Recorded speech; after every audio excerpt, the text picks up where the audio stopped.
We're celebrating Black History Month this morning with a look at a one-of-a-kind museum. Microsoft's Legacy Project is a virtual and interactive experience that incorporates tours of 8 different Black history museums. Visitors can stroll through pivotal moments of history and also celebrate accomplishments of modern-day groundbreakers and leaders.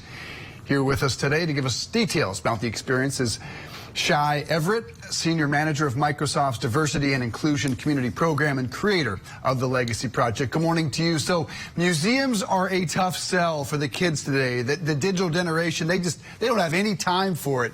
So what was the genesis of this idea? You know, a big piece of it was we virtualized some existing museums that are around today, and our students love those. But we really wanted to make sure that students understood that Black history was alive, that it was well, and that it was being made every day.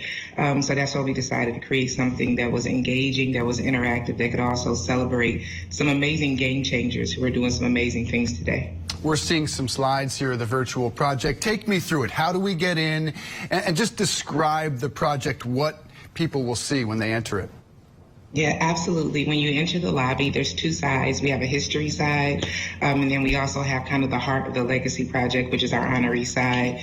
The honoree side has 6 different galleries, from tech to business, sports, entertainment, youth, and every single gallery, there's 20 to 30 honorees that you would definitely recognize. So if you go in the entertainment gallery, you're going to see John Legend, you're going to see Trevor Noah, you're going to see Sterling K. Brown, you're going to see Misty Copeland, you're going to see Boyz II Men. And they actually, a lot of them actually did personal videos to talk about why Black History Month is important or who their Black history hero is. When you go in the business gallery, you're going to see Roz Brewer and you're going to see Channing Dungey.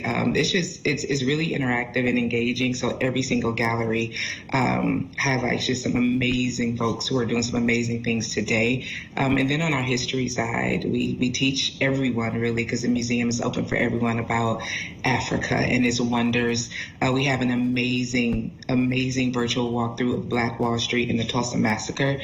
So when you walk in, you can spend hours literally in the museum, whether or not you're on the honoree side and hearing from some of our amazing game changers or change makers of today, or you go on the history side to just really learn more about Black history.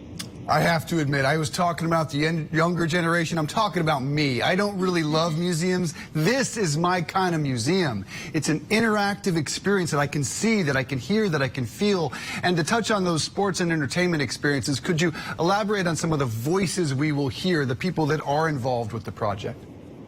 Yeah, absolutely. So our sports gallery, which is probably one of my favorite ones because the NFL partnered with us, the Social Change Fund, which is the organization that Dwayne Wade, Carmelo Anthony, and Chris Paul, they have a gallery inside where they nominated 22 amazing athletes that they felt like represented change, the Diversity Hockey Alliance. So we have hockey, baseball, football, and then we have an amazing front office gallery where, like, Eric, who's the first Black president of NASCAR, Danita, who's the first African-American president of any major league soccer organization. We're highlighting all of those, and they're in individual galleries all inside of this one larger sports gallery. So our sports and entertainment gallery are probably going to be the most popular one with the kids, because they'll definitely see, or the students, they'll definitely see a ton of faces that they recognize who are giving us some amazing stories as well. I'm a long way shy from one of the kids, but that has me in. I'm coming. I'm checking it out when we get off here. So tell us how it's different now than it was in the first year that you discussed. Yeah, the first year we had one gallery. It was 25 people. Everybody was together. And this year, honestly, just so many teachers are reaching out and saying they need more content to be able to not only talk about Black history, but celebrate it really all year round. So we decided to push out a little bit more. The Tulsa piece on the history side was a special one for me. I spent a week in Tulsa meeting with some of the survivors, meeting with their families, and meeting with individuals from the city to really gather the facts and make sure that we could represent that story properly, because it deserved to be represented properly. So it is, we just really try to think about this year what was relevant, what we really felt like the message that we want in students, schools, and really the community to know even the Africa galleries. I'm like, I want them to know that Africa is not what they see on the commercials on TV. It is a beautiful continent. It's not a country, as many people think. And so there's a part of it where they go through this long hall that just has amazing, beautiful pictures of Africa. So all of it was really about changing the narrative in every single way. And if you want something positive, no matter, we live in hard times right now. So there is this one virtual place where you want to be surrounded by positivity and encouragement and learn and see the beauty of not just Black history, but American history. It's somewhere you can go.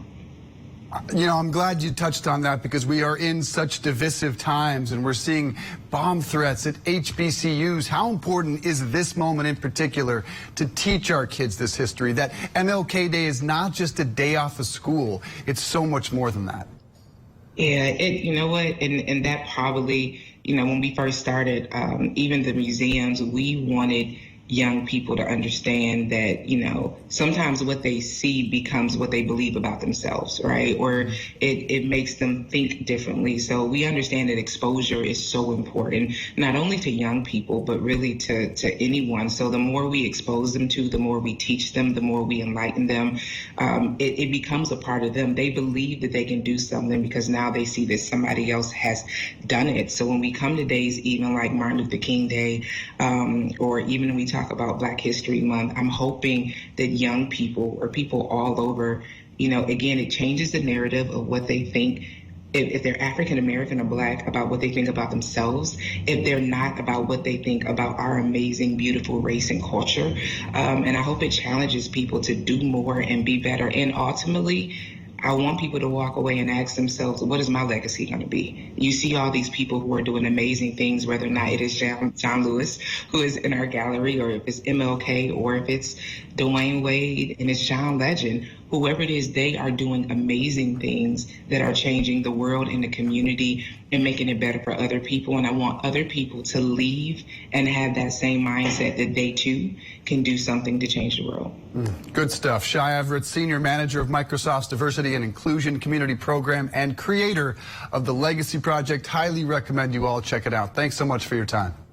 Thank you.